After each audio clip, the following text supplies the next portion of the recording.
Coming up on this edition of ATV News. And it was embarrassing. Some strong feelings after the USU Weber State game on Saturday. You'll hear why Coach Anderson says he's disappointed with Aggie fans. I love being able to be a leader, and I love being able to help the world around me. A STEM website says 1 in 7 engineering graduates is a woman. We'll tell you how these women are trying to change that. We'll show you how, with a couple $100, you could be a race car driver. In weather, I'll show you how the wildfire smoke is helping to cause the rain we're seeing this week. In sports, I will tell you about the top 3 plays that happened right here in the Valley. All that and more, this is ATV News.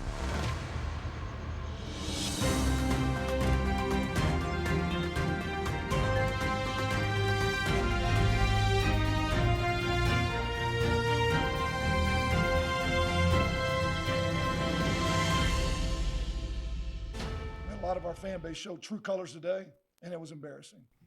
USU coach Blake Anderson called out Aggie fans following the USU Weber State game on Saturday. After he threw 3 interceptions, fans booed USU quarterback Logan Bonner, and Coach Anderson was not happy. Welcome to this edition of ATV News. I'm Paige Johnson. And I'm Marcus Lamb. We'll have more on that game later in sports. The first rally of the school year had screaming, clapping, and silence. Tracy Caldwell shows us why protesters are helping you earn more money.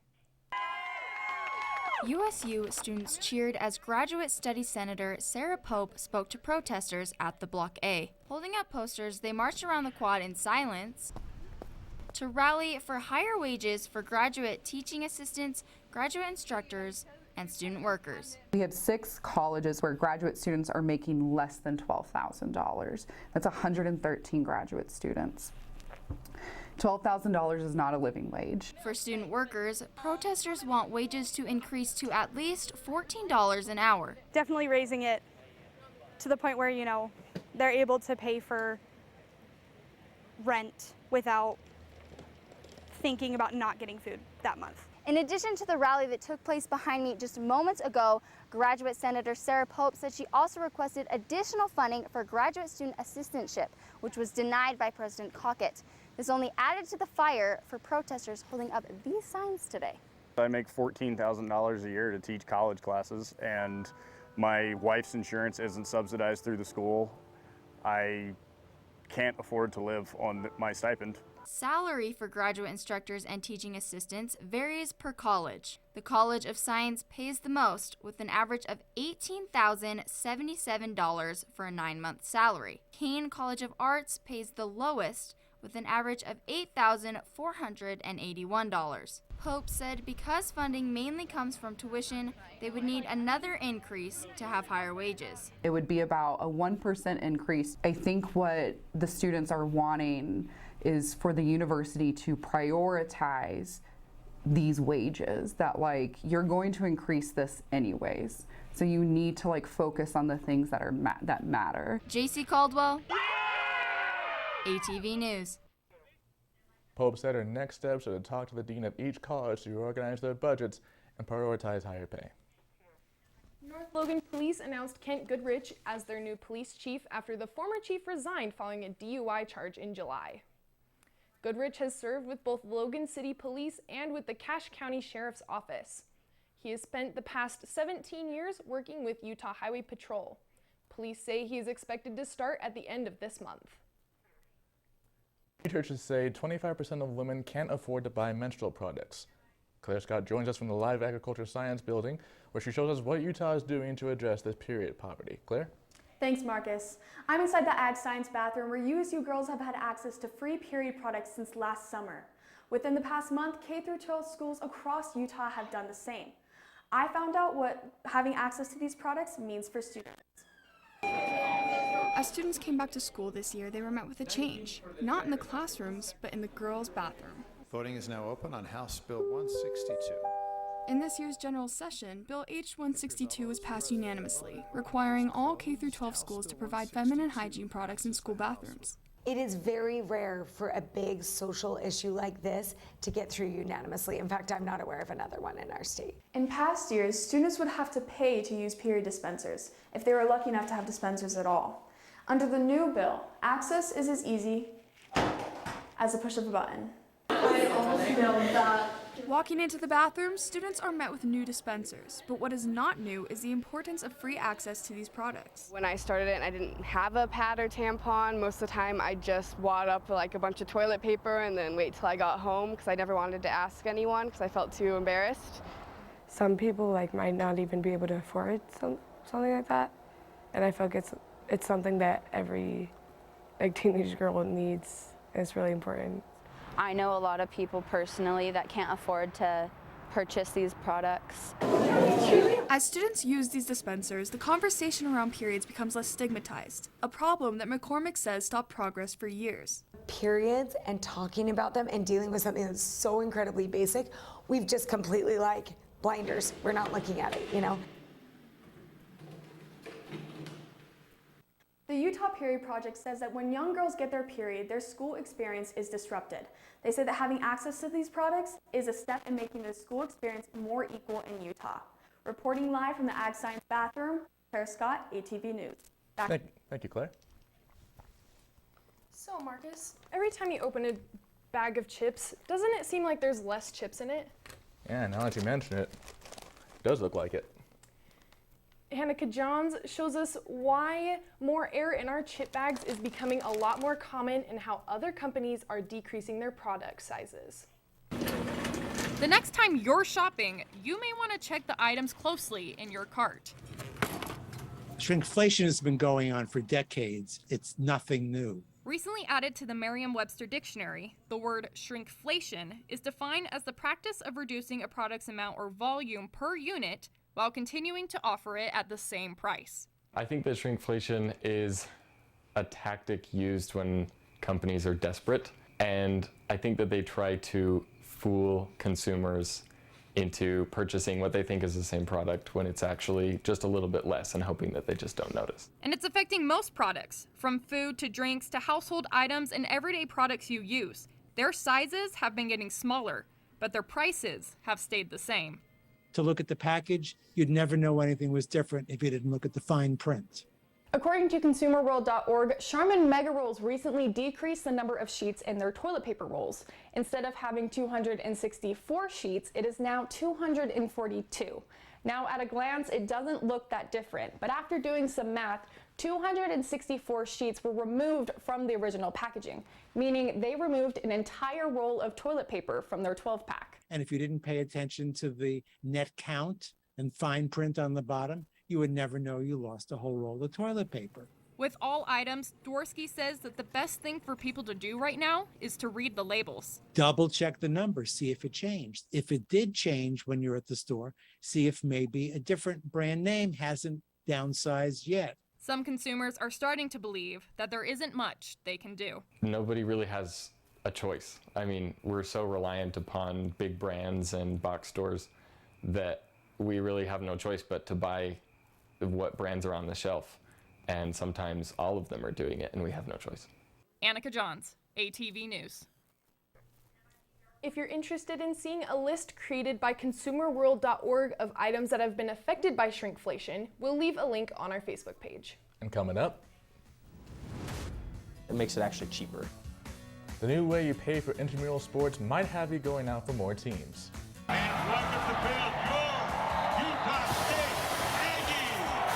It was a blowout in Logan this weekend. We'll tell you the last time Weber beat Utah State.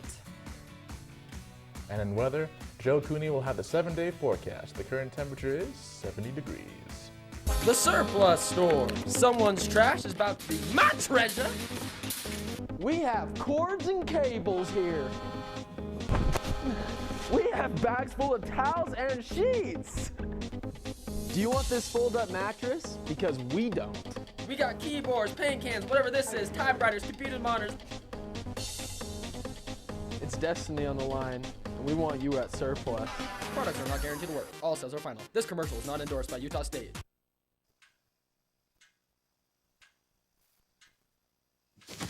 Awkward. I'm the awkward silence. You try to avoid me, then there I am again. But an awkward silence can be a great thing. Like Kelly here is about to demonstrate. You haven't really been yourself lately. Are you okay?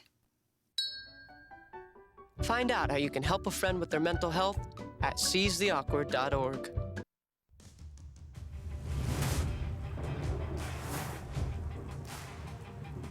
Hi, I'm Joe Cooney with ATV Weather. The wildfires we're seeing in the western U.S. and Canada this week have been throwing up large plumes of smoke into the air. Today, those plumes are really over the western U.S., where those fires are, and over the Midwest.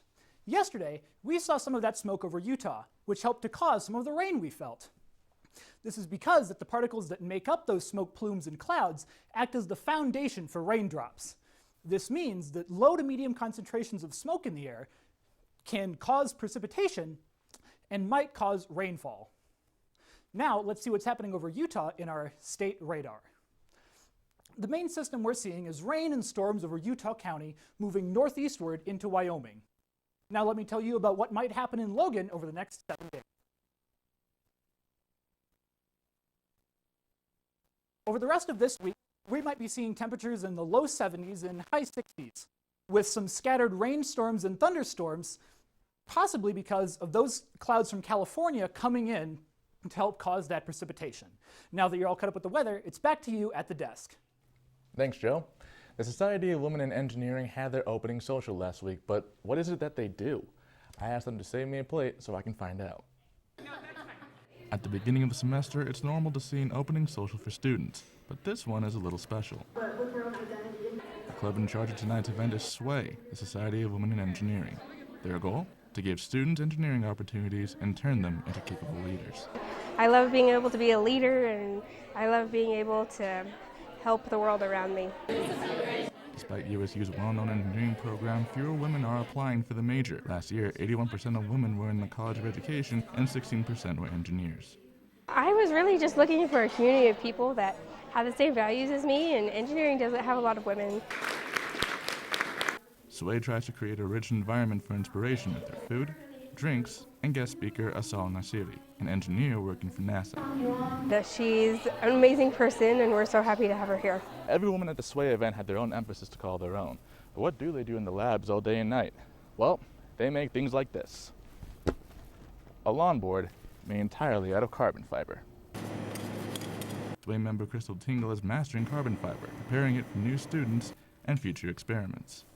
I wanted to go into engineering because it was just kind of a natural thing for me. I was always just a problem solver as a kid. I really liked to build different things and really just learn and understand things around me. Crystal joined SWAY to work with her peers and be involved in its outreach program. I wanted to get some experience working with K-12 children and doing my best to inspire them to pursue engineering. From the looks of things, SWAY has the allies and the determination to see things through. You are totally capable, no matter what it is, as long as you set your mind to it, you set your heart to it, and you just go for it 100%. If you're interested in the SWAY organization, you can visit their Facebook page. The American Red Cross is hosting their 19th annual blood battle between USU and Weber State students. The Red Cross says they're running short on blood all over the country, so they were happy to have the competition between the Aggies and the Wildcats. Each campus has a goal of 500 units, and so we're working toward that goal and filling as many units as we can. Utah donated 443 units of blood, but the competition is still underway as the Red Cross finishes up the battle at Weber State. 21 years after the attack on 9/11, communities still honor those lost in the tragedy. Cache Valley citizens come together Sunday for a program in memory of 9/11. People there heard speeches from community leaders and a special word from Saeed Golbayan, a Logan Muslim who spoke to the community days after the Twin Towers fell. His speech was heart-wrenching. He wanted people to know that what the terrorists said they represent was not what the Muslim faith represents. The program concluded with a performance of God Bless America, joined by the audience in a show of reverence. You might come to relive your high school's glory days or to connect with new people. Intramural sports provides a place for students to pursue both desires. But while intramural sports have been around for years at Utah State, Virl Johansson explains why this year is different than the others. Intramural sports campus recreation has changed how students register. Instead of paying $10 per sport, now you will pay $25 and you can play in all the leagues and tournaments. The reason behind it was one, make it a little easier on students.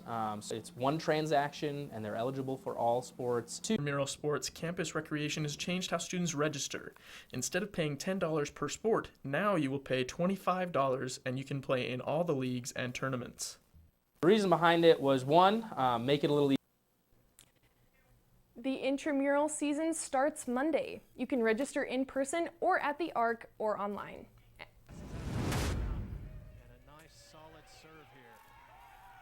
The Aggies had blocks this week coming up in sports. Kayla Peterson will tell you where they came from.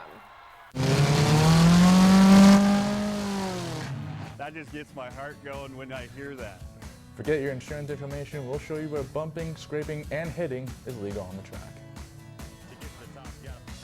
We'll show you why this annual event might need to find a spot in your weekend. Coming to college with high meal expectations?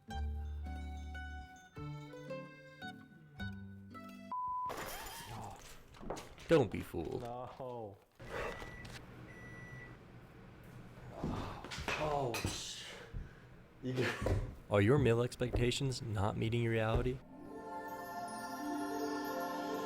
Let your meal expectations become a reality at USU Dining Services.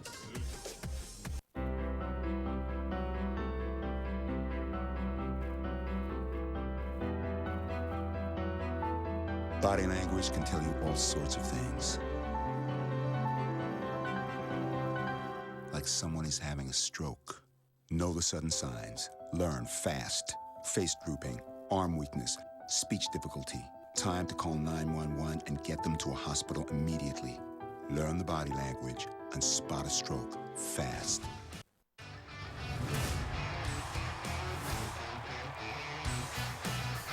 Ridgeline's quarterback Nate Dahl hands the ball off to senior running back Will Ribson as he runs to the 20-yard line for the first down.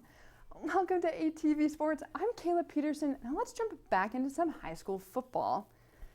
Now back to Ridgeline High School, where quarterback Delhay motions as he gets the ball and he throws it to freshman wide receiver Brandon Cook for the touchdown. This touchdown helped Cook receive over 50 receiving yards.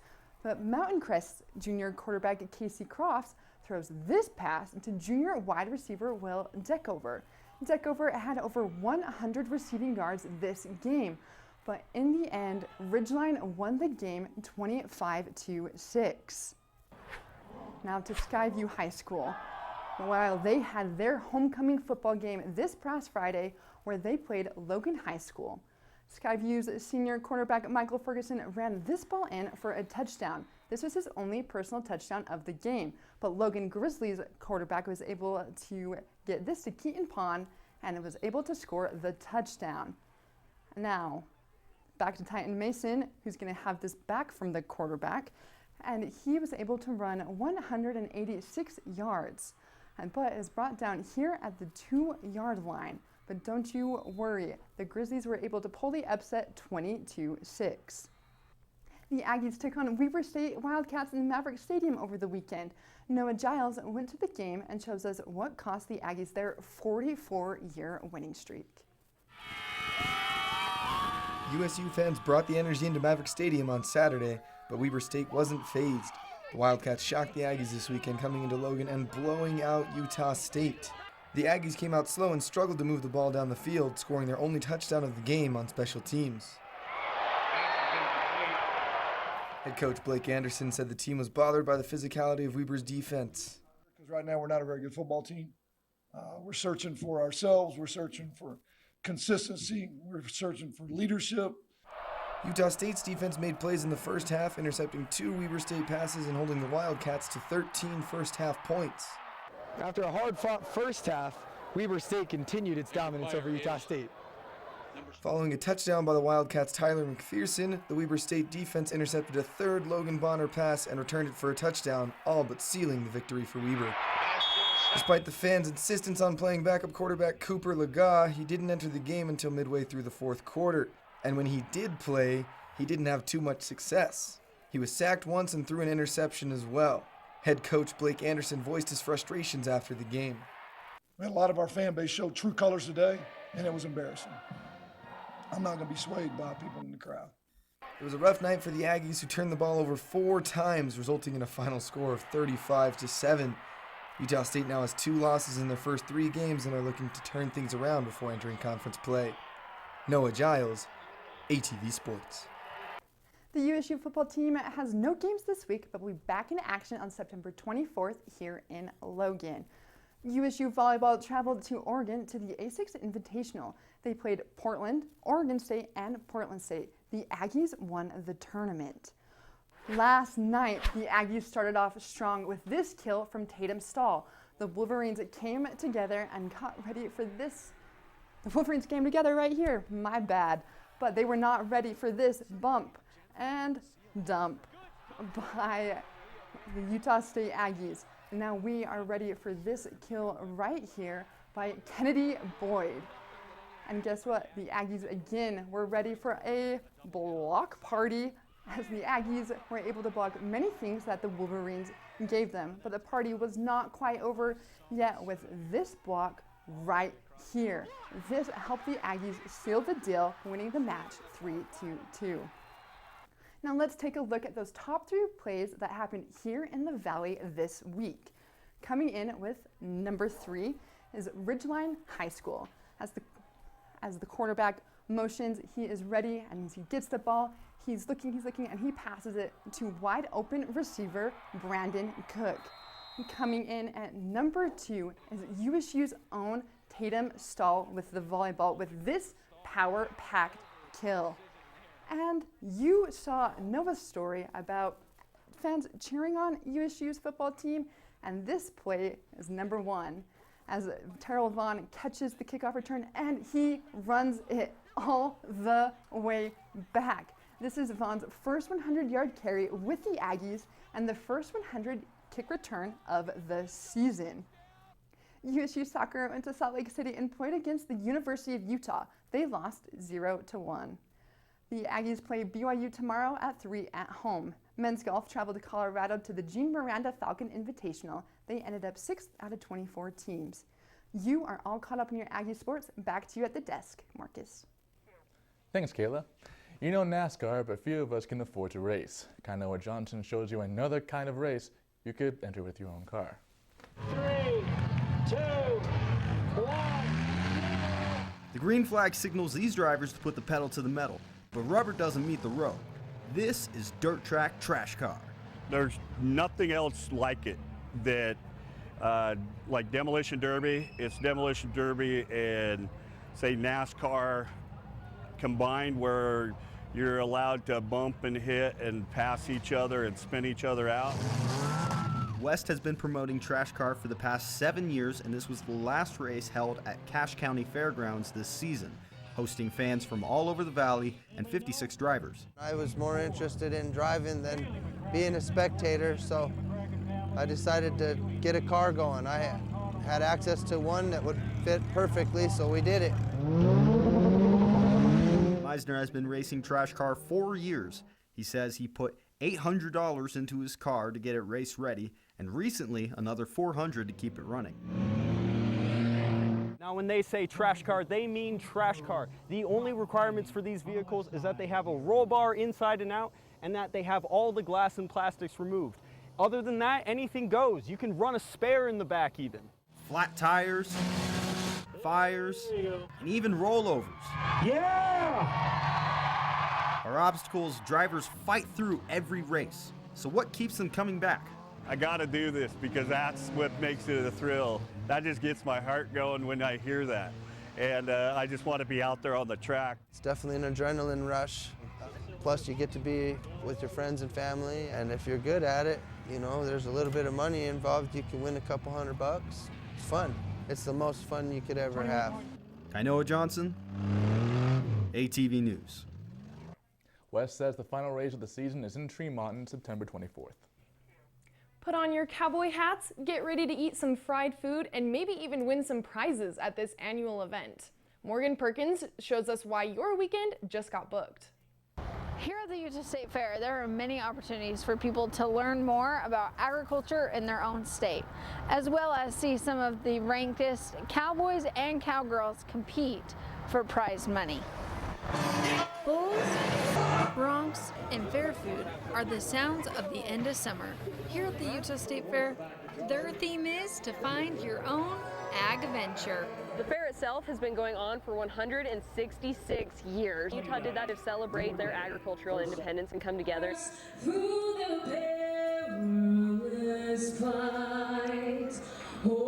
fair is 10 days long and is filled with fun activities. It also hosts ag promoters, Utah's own professional rodeo. Usually the plan is you only get on one horse, you draw it out about 2 weeks, and then you know what you have, and you usually plan if you want to go to it or not. To get to the top, you got to kind of fall in love with it, and rodeo is literally a dream. There's no better feeling than getting off a horse and having fans cheering for you. My favorite thing is to be able to walk around the fence line, shake hands with people, have high fives and things like that, and be able to just interact that way.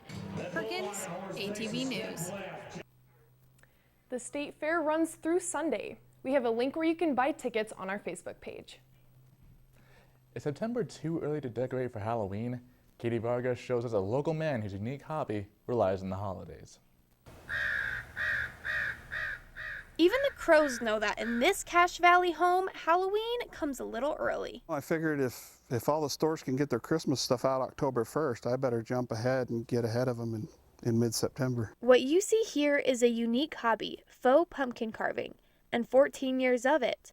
There's a reason this man and others in this small community of carvers use foam. Especially as intricate of design as we have, the pumpkin wouldn't last very long.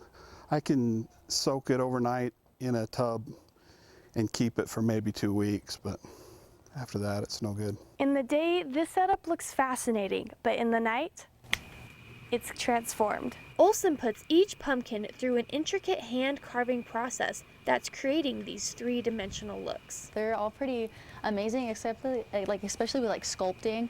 And this is kind of like a type of sculpting I'd consider, and so I feel like that takes a lot of talent, so I was just more of impressed. This talent is something hundreds of people come to see, and Olson says last year's turnout was fantastic. Those last 2 weeks of October, I was probably averaging 200 a night for 2 solid weeks. 200 is a lot for a display on a small lawn, but Olson says he doesn't mind at all. In fact, he wants people to come up and take a look. A lot of work goes into them for sure. We just want people to appreciate them. Katie Varga, ATV News. The display is at 1520 Highland Drive, North Logan, and will be open now until the end of October. A big turnout at Brigham City's Peach Days over the weekend with events, games, and vendors. These little girls are performing a traditional folk dance, one of 23 events held on Saturday. Over 60,000 people were in attendance this year, making Peach Days one of the biggest events in Brigham City. Peach Days goes back to 1904. It's one of the longest running festivals in the country. Other activities included a carnival, rock climbing, and even a car show. Over 1,000 cars were registered for the competition. Thanks for joining us on this edition of ATV News. You can find this and previous editions on our Facebook page. We'll leave you with some more shots from trash car racing. Have a great weekend, Cache Valley.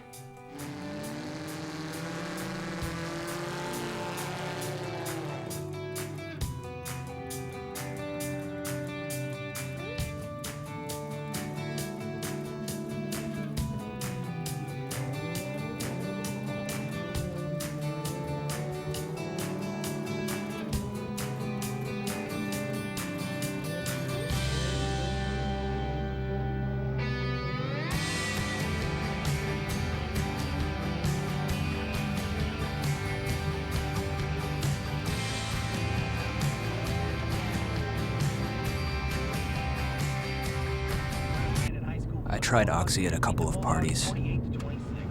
I thought I had it under control. I didn't know it'd be this addictive. I didn't know how far I'd go to get more.